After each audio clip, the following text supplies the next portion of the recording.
Hi friends, welcome to Vijay Hindu channel. நம்ம இன்னைக்கு என்ன பார்க்க போறோம்னு பாத்தீங்கன்னா உளுந்த வடை தாங்க பார்க்க போறோம். முறுமுறுன்னு உளுந்த வடை வீட்ல எப்படி செய்யலாம், எதுவும் ஆட் பண்ணாம சோடா மாவோ எதுவும் ஆட் பண்ணாம நம்ம முறுமுறுன்னு அரிசி மாவும் ஆட் பண்ணாம சோடா அரிசி மாவும் ஆட் பண்ணாம முறுமுறுன்னு உளுந்த வடை எப்படி செய்யுதுன்னு பார்த்துடலாங்களா.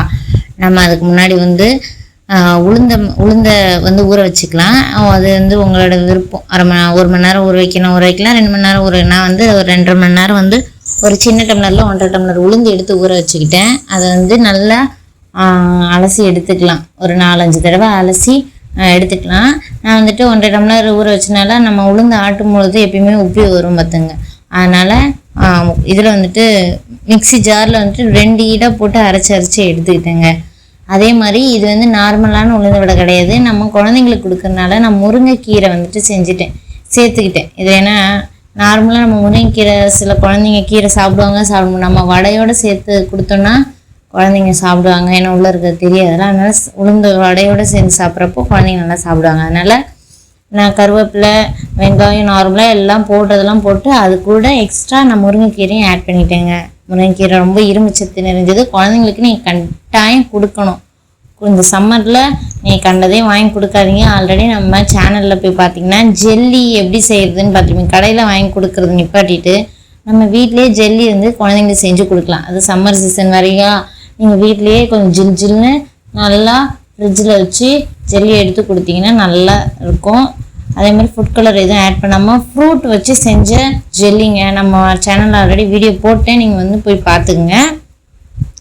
ஆரஞ்சு ஃப்ரூட் வச்சு செஞ்சுருப்பேன். வேறு எதனா வச்சு செய்யணும், வேறு எதனா புது டிஷ் எதனா பிகினர்ஸுக்கு என்ன மாதிரி நான் அவ்வளோ செஃப்லாம் கிடையாது.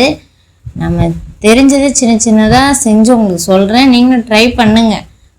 இல்லாட்டி வேறு எதனா போடுங்க அப்படின்ற மாதிரி சொல்லுங்கள். கமெண்ட்ஸ்லாம் நம்ம போடலாம், சரிங்களா. இப்போது நான் 2 ஈடாக போட்டு உளுந்து அரைச்சி எடுத்துக்கிட்டேங்க. அது கூட ரொம்பலாம் போடலை. ஒரு வெங்காயம் போட்டிருக்கேன், ஒரு சின்ன பச்சை மிளகா, கொஞ்சம் கருவேப்பிலையை நறுக்க மறந்துட்டேன். அதனால் கையிலேயே பிச்சு போட்டேன். அது கூட முருங்கை இலை பறித்து வச்சுருந்தேன் பார்த்தீங்களா, அது சின்ன காம்போட கூட போடுங்க. அது நல்ல முருகலாயிடும். உள்ளே இருக்கிறது தெரியாது. ஒரு இலையாக தான் பிச்சு போடணும் அப்படின்றது கிடையாது. கொஞ்சம் அப்படியே ஃபுல்லாக காம்போட கூட போட்டுக்கலாம். நீங்கள் போட்டு நல்லா கொஞ்சம் உப்பு போட்டு மிக்ஸ் பண்ணிக்கங்க. சில பேர் மிளகு போடுவாங்க, முழு மிளகு. சீரகம் போட்டதை உங்ககிட்ட காமிக்கல, ஜீரகம் போட்டேன். போடுறதுக்கு முன்னாடி ஜீரகமும் போட்டு கொஞ்சம் கலந்துக்குங்க. வேறு எதுவும் சோடா உப்போ எதுவும் நம்ம இதில் ஆட் பண்ணவே கிடையாது. வெறும் நான் சொன்ன இன்க்ரீடியன்ட்ஸ் மட்டும்தான் இதில் போட்டு நம்ம வடை சுடுறோம். சைட் பை சைடு இது சாயந்தரம் ஈவினிங் ஸ்நாக்ஸுன்றனால நம்ம டீ போட்டாச்சுங்க. பாலை காய் வச்சு டீ தூள் போட்டு ஒரு சைடு பார்த்திங்கன்னா பால் கொதிச்சிட்ருக்கு. டீ தூள் போட்டு டீ ஆக போகுது. இன்னொரு சைடு நம்ம போட்டு வச்ச வடையை திருப்பி முடிச்சுட்டு அது பார்த்திங்கன்னா நான் அரிசி மாவே ஆட் பண்ணலைங்க. இதில் ஆட் பண்ணாமலே நமக்கு வடை சூப்பராக வந்துச்சு, நல்லா மொறுமொறுன்னு வந்துச்சு. ஏன்னா இதுக்கு முன்னாடி 2-3 டைம் செஞ்சுருக்கேன். ஒன்று நல்லா எண்ணெய் உறிஞ்சிட்டு ரொம்ப முருகலாக இருக்கும். உள்ளே இந்த மாவு இருக்காது, உளுந்து மாவு இருக்குது பார்த்தீங்களா, அது இருக்கவே இருக்காது.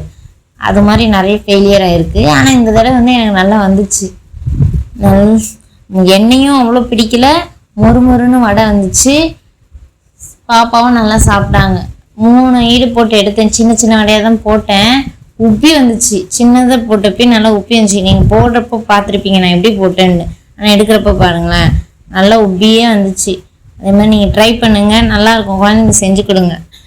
ஓட்டை போட முடியலனா கூட எனக்கு 2-3 ஓட்டை உளுந்த வடையில் ஓட்டைக்குள்ளே வந்துச்சு. சில இதில் ஓட்டை வரல.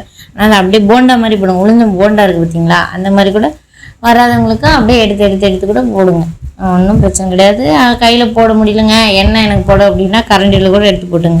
நாங்கள் நெக்ஸ்ட்டு குழந்தைக்கு எடுத்துகிட்டு போயிட்டேன் செஞ்சதை. சுட நல்லா மொறுமொறுன்னு இருந்துச்சுங்க. சாப்பிட சூப்பராக இருந்துச்சு பார்த்துங்க. பாப்பாவே சாப்பிட்டா. சேனல் பிடிச்சுன்னா சப்ஸ்கிரைப் பண்ணுங்கள், லைக் பண்ணுங்கள்.